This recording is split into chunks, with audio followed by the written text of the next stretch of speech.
TIB বলছে কি শোনেন, দল শুদ্ধিকরণে সর্বোচ্চ প্রাধান্য দিন, অন্যথায় দেশবাসী হতাশ হবে। এটা কিন্তু একটা সিগন্যাল। এখন এটা রেড সিগন্যাল বলবো না, গ্রিন সিগন্যালই বলেন, বা 1 নম্বর সতর্ক সংকেত বা 2 নম্বর সতর্ক সংকেত হিসেবে বলতে পারেন। কারণ টিআইবি কিন্তু কারো শত্রু না।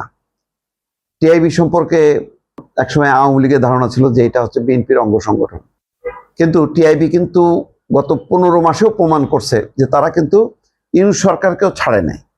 যেখানে অনিয়ম, যেখানেই বৈষম্য, যেখানেই অসঙ্গতি, যেখানেই অন্যায়, তার কিন্তু প্রতিবাদ করে গেছে টিআইবি।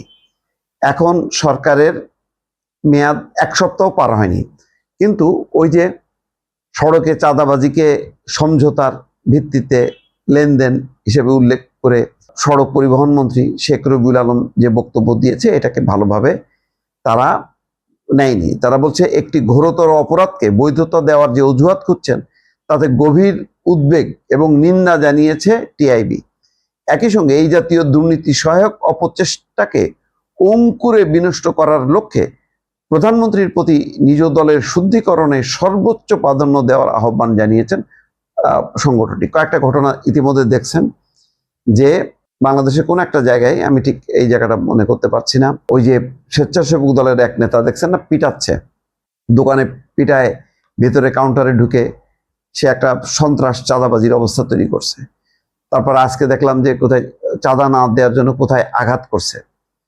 তো টুকটাক ঘটনা কিন্তু ঘটতেছে, আর এই ঘটনার বাইরে অলক্ষ্যে কিন্তু অনেক ঘটনা ঘটে যাচ্ছে। ফলে দলকে সামলানো, মন্ত্রীদের সামলানো, এই কঠিন মনিটরিং কাজটা শুরু থেকেই করতে হবে। শুরু থেকেই যদি মানে আগলা আগলা ভাব দিয়ে যদি মনে করা হয় যে সব মানে ঠিক হয়ে যাবে, সব ঠিক হবে না। শুরুতেই এমন একটা অবস্থা তৈরি করতে হবে যে তুমি দলে থেকে, মন্ত্রী পদে থাকো আর যে পদেই থাকো না কেন, তুমি দুর্নীতি অনিয়মকে প্রশ্রয় দেবার সাথে সাথে তোমার বিরুদ্ধে শুধু দলীয় সাংগঠনিক ব্যবস্থা না, রীতিমতো আইনগত ব্যবস্থা নেওয়া হবে। কোনো কোনো ক্ষেত্রে নেওয়া হয়েছে, অস্বীকার করব না। কোথাও মানে মারপিটের কারণে 4 জন বিএনপির নেতা কর্মী অ্যারেস্ট হয়েছে। তো এই বিষয়গুলো এত বেশি দৃশ্যমান হইতে হবে যাতে জনগণ বোঝে যে না, দলকে ছাড় দিচ্ছে না।